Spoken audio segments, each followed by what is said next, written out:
Oi, pessoal!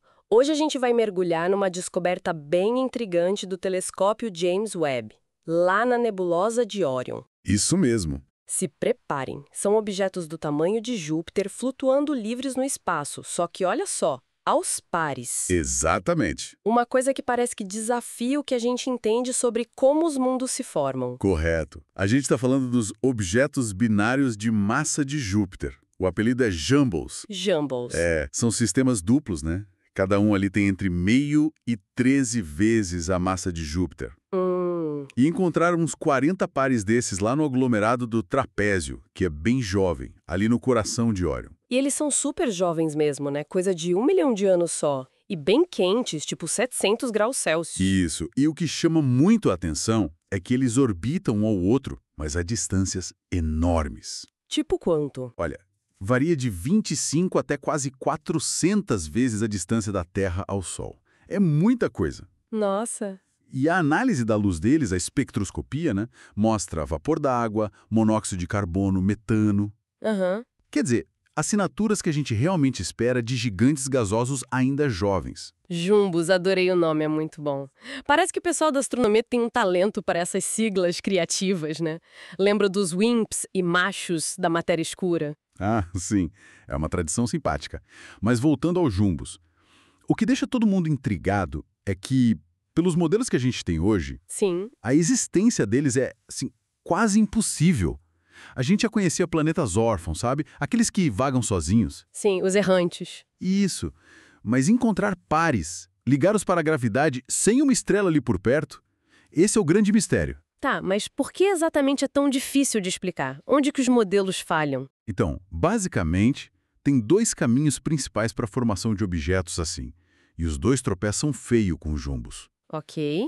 A formação direta, como a das estrelas, sabe? Quando uma nuvem de gás colapsa sozinha. Certo. Tipo uma mini estrela? Isso. Só que esse processo tem um limite mínimo de massa para funcionar direito. Geralmente, é coisa de 3 a 5 massas de Júpiter, no mínimo. Formar pares de objetos abaixo desse limite, direto da nuvem, é o primeiro problemão. Muitos jumbos são menores que isso. Entendi. E a outra ideia? A formação como planetas normais, em volta de estrelas, e depois eles serem chutados para fora. Essa também tem um problema sério. Planetas podem sim ser ejetados de sistemas por causa de interações gravitacionais. É verdade. Acontece. Só que o processo é muito, muito caótico. A física diz que é incrivelmente improvável que dois planetas sejam expulsos juntos. Ah, entendi. E ainda por cima consigam ficar em órbita um do outro depois, sabe? Especialmente com essas separações tão grandes que a gente vê. Faz sentido. Seria uma coincidência absurda. Exato. Imagina, sei lá, jogar 2 bolas de gude de um liquidificador ligado e esperar que elas saiam orbitando uma outra tranquilamente.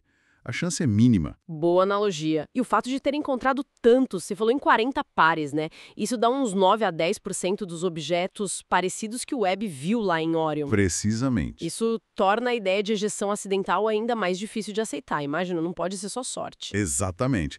A quantidade observada sugere que não é um evento aleatório ou um acaso cósmico. Tem que ter algum mecanismo mais fundamental por trás. Ok, então vamos tentar entender. Se a formação direta quebra as regras de massa mínima e a ejeção em dupla parece quase impossível, o que mais os cientistas estão pensando para explicar esses jumbos? Olha, as hipóteses ainda estão, assim, fervendo, né? Claro. Uma possibilidade é que talvez aquele limite de massa para a formação direta não seja tão absoluto assim. Talvez em certas condições da nebulosa ele possa ser menor.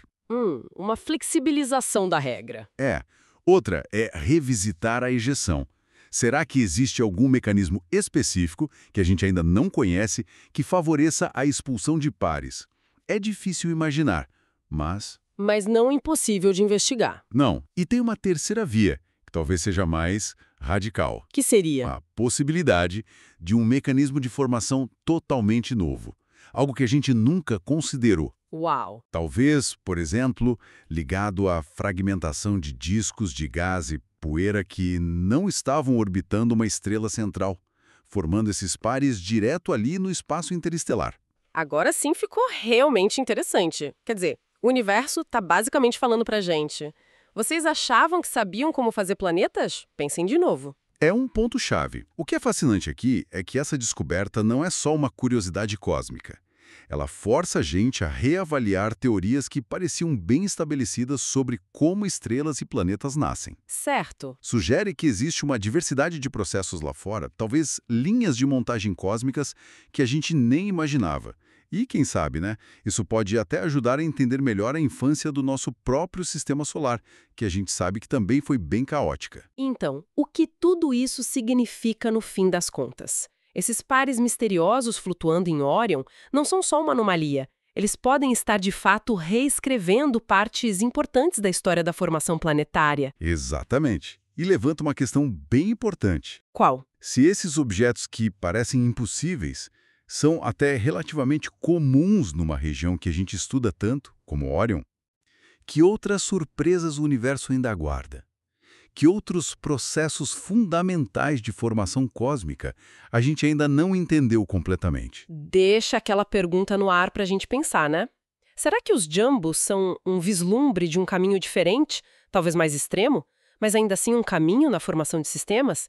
Um eco, talvez, daqueles processos caóticos que devem ter sido comuns no universo jovem? Quem sabe até aqui na nossa vizinhança cósmica, lá no começo? É algo para continuar investigando, sem dúvida. Muita coisa para aprender ainda.